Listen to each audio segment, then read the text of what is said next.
دنیا میں جو آتا ہے ایک دن اس کو یہ دنیا چھوڑ کر جانا ہی ہوتا ہے.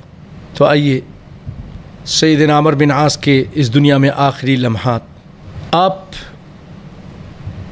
مصر کے دارالحکومت آخری ایام میں کچھ دنوں کے لیے آپ سے مصر کی گورنری چھین لی گئی تھی. یعنی جو انقلابات اور جو یہ آپس میں مسلمانوں کے اختلافات تھے، سیدنا علی، سیدنا معاویہ، تو ان دنوں نہیں تھی. لیکن جب سیدنا معاویہ رضی اللہ تعالیٰ عنہ دوبارہ جب آپ کی حکومت آئی، پورے عالم اسلام پہ چھا گئی، تو آپ نے ان کو پھر مصر کا گورنر بنا دیا. آپ کو معلوم تھا کہ بہت اچھی طرح وہاں کام کرتے رہے ہیں.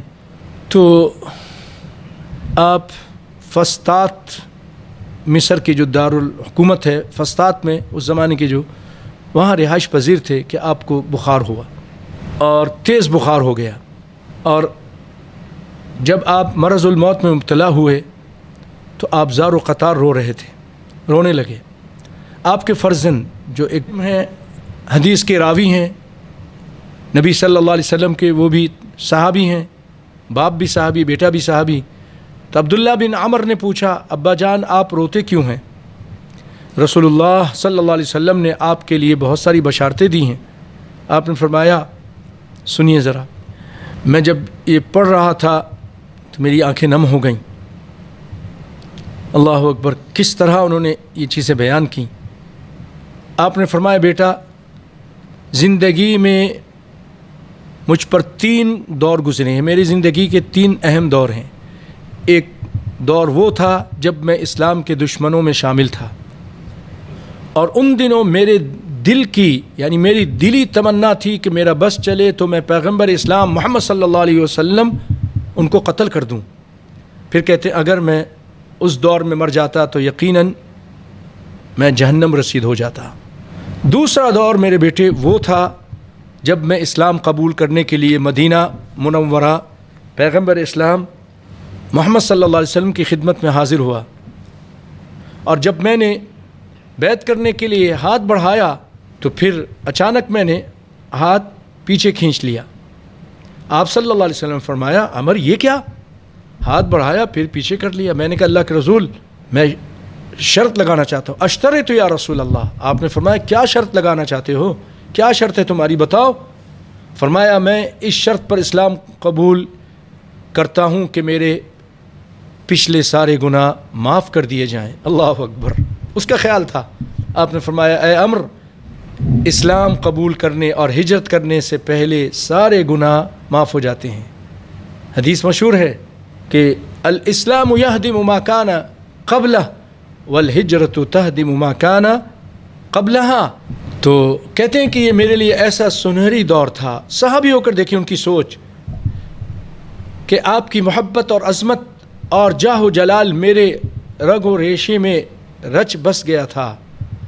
میں ان دنوں نگاہ بڑھ کر آپ کے چہرے انور کی طرف دیکھنے کی سکت نہیں رکھتا تھا. کہتے ہیں کہ اگر میں اس دور میں مر جاتا، مجھے موت آ جاتی، تو میں سیدھا جنت میں چلا جاتا. اللہ اکبر. پھر کہتے ہیں کہ رسول اللہ صلی اللہ علیہ وسلم کی وصال کے بعد، آپ کی وفات کے بعد، اور زیادہ صحیح لفظ وصال کے بجائے وفات ہے. وصال تو یہ ہمارے صوفی لوگ اس کو استعمال کرتے ہیں کہ وصل ہو گیا، اللہ کے ساتھ جا کے مل گئے، اللہ سے نکلے تھے اللہ میں جا کے مل گئے. وحدت الوجود کا عقیدہ اس میں بو آتی ہے.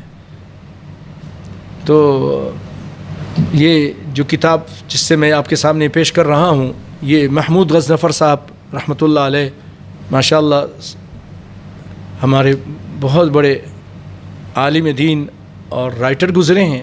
بہت ساری سیرت پر انہوں نے کتابیں لکھی ہیں. لیکن ایسا تھا کہ یہ اس دور میں بہت ساری ایسی چیزیں تھیں جو اتنا لوگوں میں واضح نہیں تھیں. الحمدللہ علم پھیل رہا ہے، بہت ساری چیزیں واضح ہو رہی. مثلا پہلے کیا تھا، بہت سارے لوگ کہہ جاتے تھے کہ جس کے قبضہ قدرت میں، اس کی قسم جس کے قبضہ قدرت میں میری جان ہے. اور نبی صلی اللہ علیہ وسلم کی حدیث کا یہ ترجمہ کرتے تھے کہ والذی نفس محمد بیدہ، کہ صحیح ترجمہ یہ ہوتا ہے کہ قسم ہے اس ذات کی جس کے ہاتھ میں محمد صلی اللہ علیہ وسلم کی جان ہے.